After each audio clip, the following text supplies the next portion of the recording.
आप सभी विश्वासियों को जैसु सच्ची आकांक्षा के इस भाग में आप सभी का स्वागत है, जहां सुसमाचार के माध्यम से प्रभु यीशु हम सभी को अनंत जीवन प्रदान करते हैं। आज का सुसमाचार सन मत्ती के अध्याय 21 वाक्यांश 33 से 43 से लिया गया है।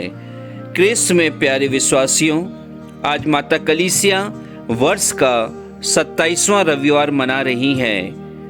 क्रिस्त में प्यारे विश्वासियों, आज के सुसमाचार में यदि हम देखते हैं तो प्रभु यीशु क्रिस्त दागबारी के बारे में दृष्टांत देते हैं, और यदि आज के पाठ और सुसमाचार में देखते हैं तो दोनों पाठों में हमें दागबारी का वर्णन सुनाई देता है।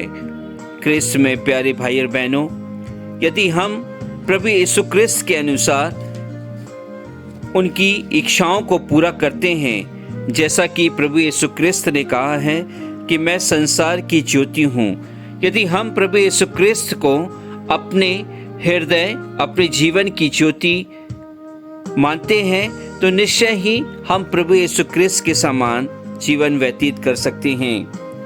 आज के इस पाठों में हम देखते हैं कि प्रभु यीशु क्रिस्त और प्रभु ने हमें दागबारी के माध्यम से यह बताया कि हम सभी का जीवन की सार्थकता इसी में है कि हम फल उत्पन्न करें, और वह फल जो अच्छी भूमि में उगाए जाए, वह फल जो कई गुना फल को उत्पन्न कर सकें।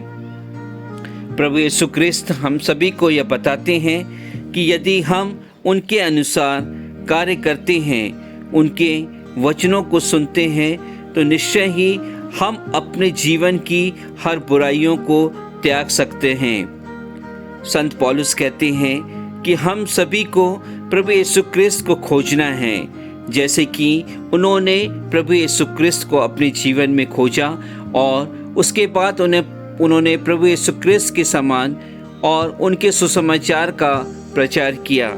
आज संत पौलुस हम सभी को यही बताते हैं कि हम सभी को भी प्रभु यीशु क्रिस्त को खोजना है और हमें अपनी आवश्यकताओं में प्रार्थना करना है, ताकि प्रभु यीशु क्रिस्त हम पर दया करें और हमें एक नया जीवन दें, ताकि हम अपने पुराने जीवन को त्याग कर उनके अनुसार जीवन जी कर उनके सुसमाचार का प्रचार कर सकें। हम देखते हैं कि हमारे प्रभु परमेश्वर ने इस संसार में कई प्रॉफिट को भेजे, कई नबियों को भेजे, लेकिन लोगों ने उनकी नहीं सुनी।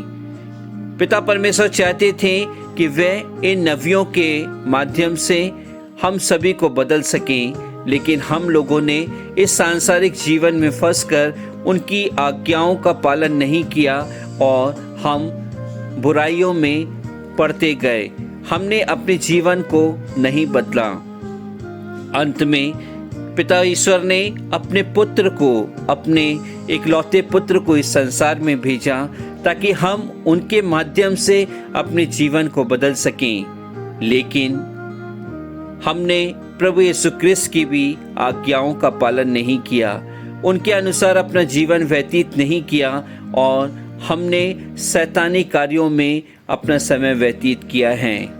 लेकिन क्रिस्त में प्यारे भाई बहनों, हम यह नहीं जानते हैं कि ईश्वर का वचन यह भी कहता है कि जिस पत्थर को कारीगरों ने बेकार समझकर निकाल दिया था, वही कोने का पत्थर बन गया है, और यह प्रभु का कार्य था जो हम सभी की दृष्टि में अपूर्व है। सच में क्रिस्त में प्यारे भाई और बहनों, लोगों ने प्रभु यीशु क्रिस्त का तिरस्कार किया, यहाँ तक कि उन्होंने उनको क्रूस पर मार दिया, लेकिन वे ये नहीं जानते थे कि ये ईश्वर के पुत्र प्रभु यीशु क्रिस्त फिर इस संसार में आएंगे।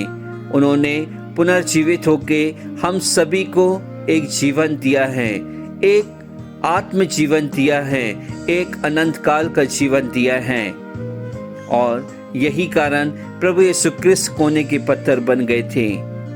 आज प्रभु यीशु क्रिस्त हम सभी से यही कहना चाहते हैं कि हमको भी अपने जीवन के माध्यम से दूसरों के लिए कोने का पत्थर बनना चाहिए।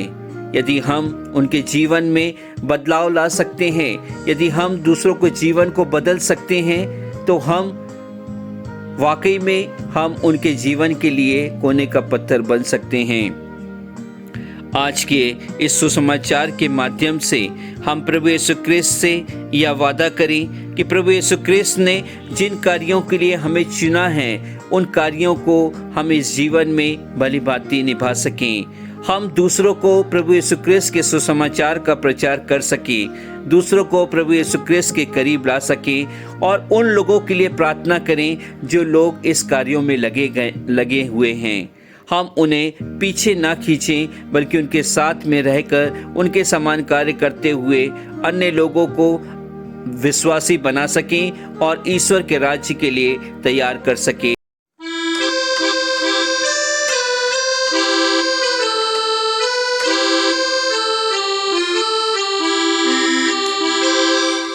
यीशु ने दी है शिफा, सारी खुशियाँ मुझे मिल गई। तन्हा मेरी जिंदगी उसके आने से फिर खिल गई। यीशु ने दी है शिफा, सारी खुशियाँ मुझे मिल गई। तन्हा मेरी जिंदगी उसके आने से फिर खिल गई। उसकी कृपा मिल गई, मेरी दुनिया निहार हो